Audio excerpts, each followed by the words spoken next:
नमस्कार दोस्तों, स्वागत है आपका हमारे इस YouTube चैनल में। तो दोस्तों ये वीडियो नंबर 15 होने वाला। अगर वीडियो नंबर आप 14 नहीं देखें तो इसका लिंक मैं डिस्क्रिप्शन बॉक्स में या फिर दोस्तों यहाँ पर आई बटन में सजेस्ट और यहाँ से आप देख सकते हैं। ठीक है दोस्त, तो आज हम लोग बात करने वाले हैं परीक्षा की दृष्टि से महत्वपूर्ण प्रश्न और उसके उत्तर। ठीक है दोस्तों, बहुत ही महत्वपूर्ण इंपॉर्टेंट क्वेश्चन यहाँ पर मैंने सेलेक्ट किया है।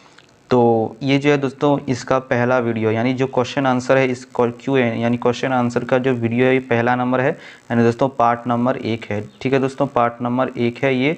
ठीक है दोस्तों, अब कितने पार्ट में बनता है ये वीडियो, चैप्टर नंबर 2 से देख लेते हैं हम लोग। ठीक है दोस्तों, तो चलिए हम लोग देखते हैं क्वेश्चन की ओर। जो पहला क्वेश्चन है दोस्तों यहाँ पर कि पार्थेनियम पादप से विकसित कौन सी रचना मानव में एलर्जी रोग उत्पन्न करता है। ठीक है दोस्तों, तो इसका उत्तर है, जवाब है कि पार्थेनियम पादप से विकसित पराग कण जो है ये मानव में क्या करता है, एलर्जी रोग उत्पन्न करता है। आपको यहाँ पर मैं एलर्जी जो रोग उत्पन्न करता है पार्थेनियम पादप, उसका चित्र मैं यहाँ पर दिखा रहा हूँ।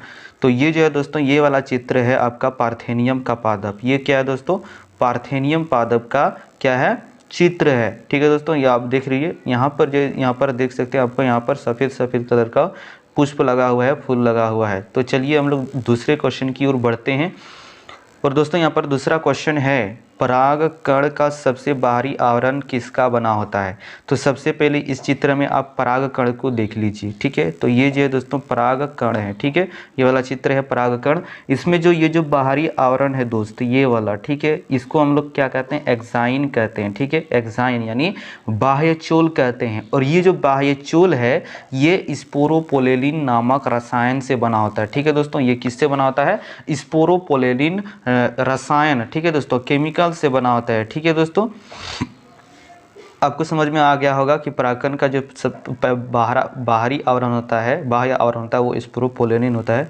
अब यहाँ पर दूसरा क्वेश्चन है दोस्त कि तीसरा नंबर यहाँ पर, बीजांड में अध्यावरण से घिरी हुई कोशिकाओं के समूह को किस नाम से जाना जाता है। ठीक है दोस्तों, तो इसको हम लोग बीजांड काय यानी न्यूसेलस कहते हैं। काय का मतलब होता है बॉडी, शरीर। ठीक है दोस्तों, किस नाम से, बीजांड काय के नाम से जाना जाता है। तो चलिए हम लोग आगे बढ़ते हैं।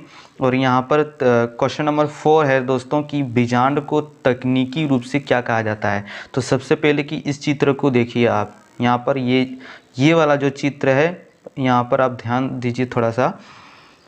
यहाँ जो है ये वाला चित्र आप देख रहे हैं कि ये है आपका ओव्यूल का चित्र। और इस ओव्यूल को जो टेक्निक रूप से मतलब तकनीकी रूप से हम लोग क्या कह देते हैं, माइक्रोस्पोरेंजियम कहते हैं। ठीक है दोस्तों, माइक्रोस्पोरेंजियम कह देते हैं।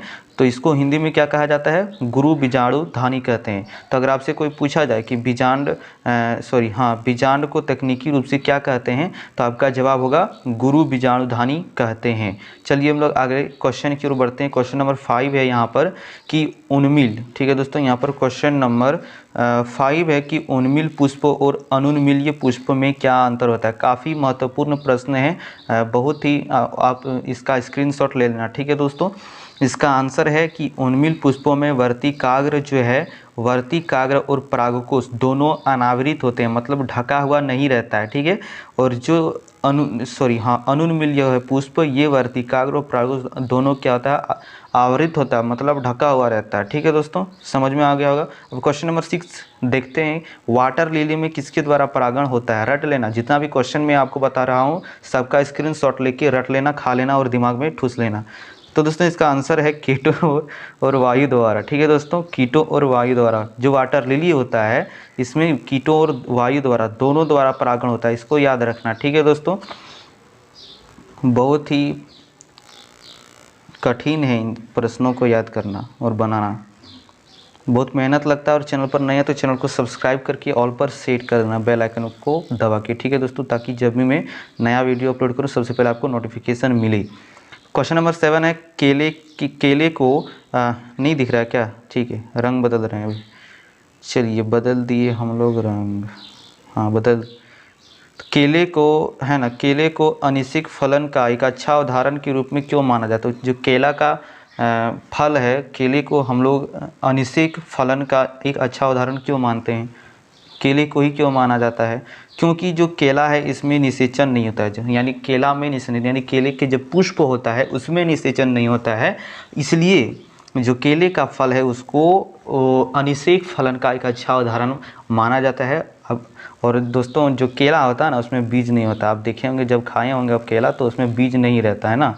तो इसीलिए ये जितना भी अनिषेक फलन का उदाहरण जैसे कि केला हो गया, अंगूर हो गया, इसमें तो बीज होता ही नहीं। ठीक है दोस्तों, आप समझ गए होंगे अनिषेक फलन को। अनिषेक फलन अगर आपसे पूछा जाए कि अनिषेक फलन क्या है तो झट से जवाब देना कि यार ये अनिषेक फलन यानी इसमें तो बीज नहीं रहता है। तो डायरेक्ट क्या बोल दीजिएगा, हाँ कि अनिषेक फलन उसको कहते हैं जिसमें बीज नहीं रहता है। बस हो गया इसका आंसर।